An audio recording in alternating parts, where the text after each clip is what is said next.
नमस्कार दोस्तों, स्वागत है आपका हमारे चैनल पर। रूल्स ऑफ प्रोनाउन में अपन 7 पार्ट पढ़ चुके हैं दोस्तों। 8वां पार्ट अपना चल रहा है रूल के बारे में बताने वाला। दोस्तों रूल नंबर आप यहाँ पे जो है 19वां रूल चल रहा है। हो सकता है कि यहाँ पे थोड़ा सा मेरे से मिस्टेक हो, क्या पता 20वां भी चल रहा हो या 17वां चल रहा हो, लेकिन मैंने सीक्वेंस वाइज आपको रूल करवाए। ऐसा नहीं है कि मैं इस पे यहाँ पे 20 नंबर लगा दूंगा तो यहाँ पे ये 20 नंबर हो गए, ऐसा कुछ नहीं है। रूल के नंबर से कुछ नहीं होता। रूल्स में आपको सारे करवाने वाला हूं। पहले मैं आपको रूल्स करवा चुका हूं और आगे के रूल्स में आपको समझा रहा हूं। तो यहाँ पे आपको यहाँ पे जो नंबर है 19 नंबर आप डाल सकते हो और आप मुझे कमेंट में बता दीजिए कौन सा रूल हो। और फ्रेंड्स बात करिए यहाँ पे विच, तो आज मैं रूल के बारे में बताने वाला हूं विच के बारे में। दोस्तों पिछले रूल में अपन ने पढ़ा था हु हुम के बारे में, और आज अब मैं बताने वाला हूं आपको दोस्तों विच के रूल के बारे में। विच जानवरों निर्जीव वस्तुओं के लिए नोमेंटिव और ऑब्जेक्टिव केस के रूप में यहाँ पे जो है विच का प्रयोग किया जाता है।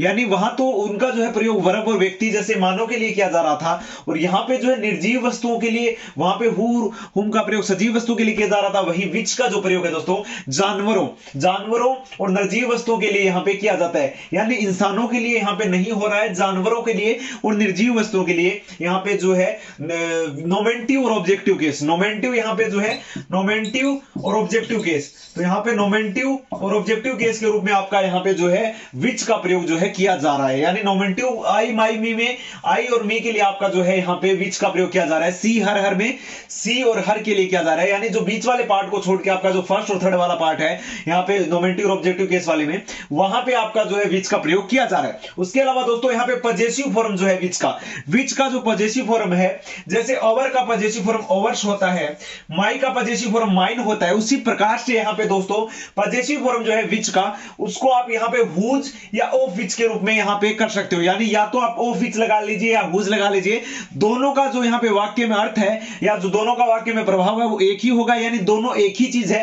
ऑफ विच और जो हुज है वो सिमिलर है। यानी आप ऑफ विच लिखोगे तो भी आपका राइट होगा, और अगर आप हुज लिखते हो तो भी आपका राइट होने वाला है।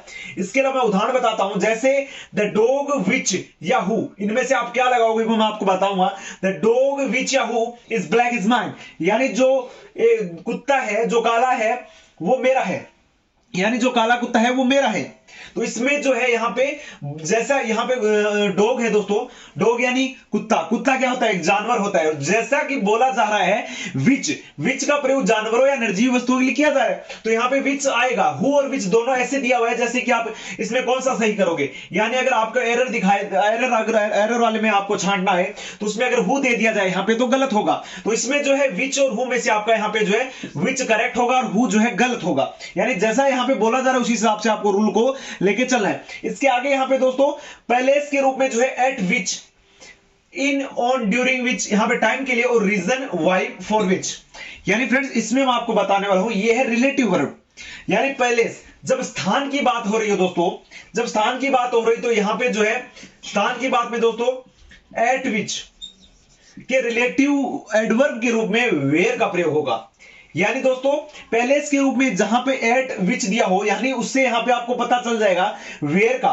पैलेस से वेयर का स्थान, पैलेस जो है यहां पे कोई भी स्थान है, कहां स्थान है, जहां भी स्थान है उसके लिए यहां पे जो है एट विच का प्रयोग किया जा रहा है। यानी एट विच के रिलेटिव एडवर्ब के रूप में वेयर है, और in on during plus which, यानी टाइम के लिए यहां पे जो है इन ड्यूरिंग, इन विच या ऑन विच या ड्यूरिंग विच जो है यहां पे टाइम के लिए प्रदर्शित कर रहे हैं। उसके अलावा दोस्तों रीजन जो है वाई जो है, वाई यहां पे रीजन के रूप में है, और फॉर विच के रिलेटिव एडवर्ब के रूप में यहां पे जो है वाई का प्रयोग किया जाता है। यानी सिंपली ये उदाहरण मैं आपको फिर से भी समझाऊंगा अगर आपको।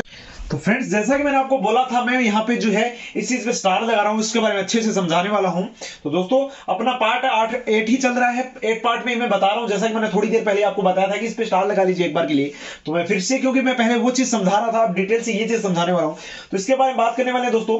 इन विच, ऑन, ड्यूरिंग प्लस विच मैंने क्यों लगा है, क्योंकि इसमें जो है मैं एक साथ लिखूंगा तो यहाँ पे क्या पता बोर्ड पे ना आ पाए, इसलिए मैं शॉर्ट में बता रहा हूं आपको। जैसे इन विच, ऑन विच और ड्यूरिंग विच जो है, अगर वो यहाँ पे टाइम यानी समय को जो इंगित कर रहे हैं यानी डिनोट कर रहे हैं, तो आपका वेन का प्रयोग जो है किया जाता है। इसके अलावा इन, एट और विच, यानी इन विच या एट विच जो है पैलेस को जब इंगित करेंगे तो उसके स्थान पे जो है रिलेटिव एडवर्ब के रूप में वेयर का प्रयोग किया जाएगा। इसके अलावा दोस्तों फॉर विच जब रीजन को इंगित करेंगे, जैसे रीजन को डिनोट करेंगे, तब उसके रिलेटिव एडवर्ब के रूप में वाई का प्रयोग किया जाएगा। एक उदाहरण के साथ मैं आपको समझाने वाला हूं। जैसे यहां पे